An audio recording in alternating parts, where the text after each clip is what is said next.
Oh, it's recording. I just recorded our whole conversation already.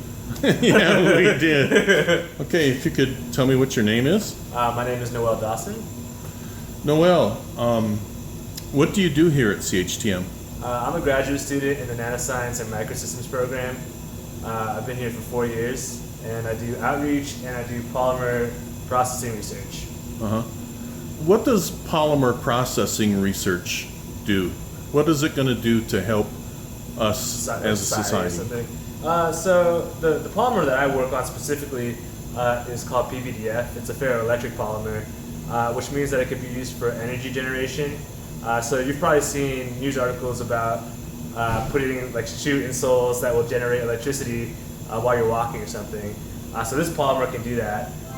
So it's pretty important to figure out how to make it into thin films. So we're able to make these insoles that can generate power, or flexible memory, or sensors that can be in radiation hard or chemically harsh environments. Wow.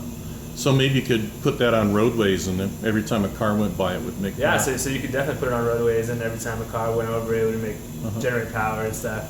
But you got to start with shoes first, and then once you get shoes, then you can get the funding for roadways. You know. So where do you get the funding for your research? So originally our research was funded through AFRL, the Air Force Research Laboratory, and I think partially an NSF grant as well. But we applied for grants, and nowadays the university actually funds most of the research. But we applied for grants through NSF and DOE, and hopefully we get them sometimes. Sometimes we don't. It's pretty competitive, but the research is cool, so we do get some money. And actually working with polymers, my whole setup here probably costs less than $10,000. In research terms, that's actually pretty cheap. So, Can you show us a little bit about some of your equipment? Yeah, so we can. This is a custom spin coater that I have here, and so we bought this commercial spin coater and sort of destroyed it and customized it to do our process. And you can see there's a humidity control system and everything. Back there we have a probe station, and that's actually how I probe the devices. And right now the devices look like this. It's capacitors. You know, we have gold on bottom, gold on top, and the polymer in the middle. And then here's a glove box where we prepare the polymers and stuff. So that's pretty cool. And then that's really all the work I do in my lab. This is a FTIR, and this came with the lab, so we had to purchase this. But this is a Fourier transform infrared spectroscopy unit. And so this is pretty cool. It can tell us how the chemicals bond in a polymer and things like that. So that's pretty cool. That's just the connections for the probe station. I'll have voltage amplifier up to 2,000 volts. That's basically all I need to get my work done. So is it like piezo? Is it like piezo? It's piezo. Yeah. Piezo? Yeah, it's piezo. So these polymers are ferroelectric, and so ferroelectrics are also piezoelectric and pyroelectric as well. And so it will react to pressure, but it will also react to temperature changes. So you can make an infrared detector, a room temperature infrared detector, for example, using these polymers. When did you first get interested in science? That had to be a long time ago, probably before I was even in school. Like when I was 4 or 5, my aunt was a chemist, and she worked for Avery Dennison, and she actually invented the adhesive for those stamps that you don't have to lick.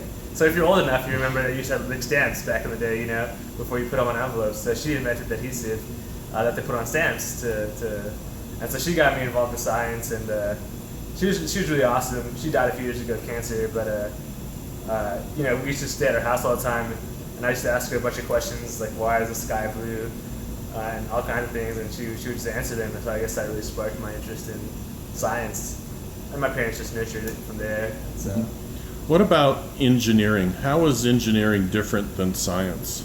So I'm sort of in between engineering and science. So my undergraduate degree was a pure science degree in physics, and then I sort of went to this nanoscience and microsystems program where it's sort of a thing between science and engineering. I think at the PhD level, there's not much difference between engineering and science because you're both doing research and you're both trying to advance the field.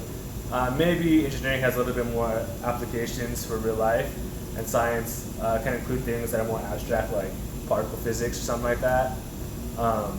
But at an undergraduate level, I think science and engineers build things, and they use things that are already discovered to build things, and things like that. It's like playing with Legos. So you're making something new, but you have all the pieces, and scientists are making the pieces. And so I think that's the difference between science and engineering. Okay. What would you recommend for somebody that was interested in science, as far as maybe education or? Two things. So I'm almost done with my PhD, and I've actually had a few undergraduates work for me, and I guess I mentored them. And I would say a couple things.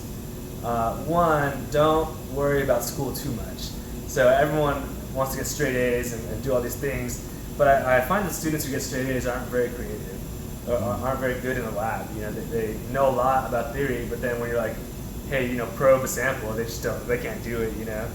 And I actually didn't do particularly well in school. I did well enough to get into graduate school, obviously, but I didn't get straight A's. So I would say, do okay in school, don't stress about it, do the best you can, but really try to get experience creating things, whether it's, you know, painting or being in a lab and building things, or just building a car, and that will make you a good engineer or scientist, way better than anyone who got straight A's. So that's I guess my piece of advice for young budding scientists. That's great. So you do all sorts of cutting edge research here. Do you think you'd ever get into maybe like the private sector? Yes, I think when I graduate, well, one of the things I want to do with these films, because I can make detectors and make sensors now with these films, which people weren't really able to do before, is maybe apply for an SBIR, which is a Small Business Initial Research grant from the government.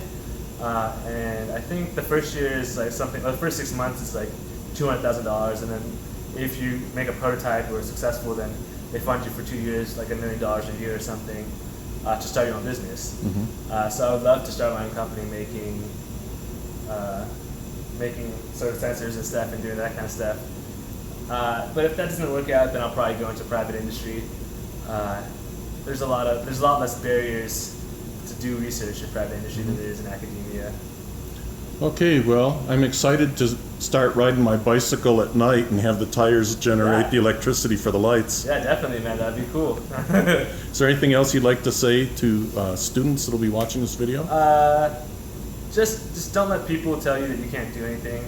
You know, a lot of people told me that I couldn't go to a PhD program and I couldn't become a scientist, and here I am with a year left, almost getting my PhD, and doing awesome research. So don't let people hold you down, and don't let school hold you back.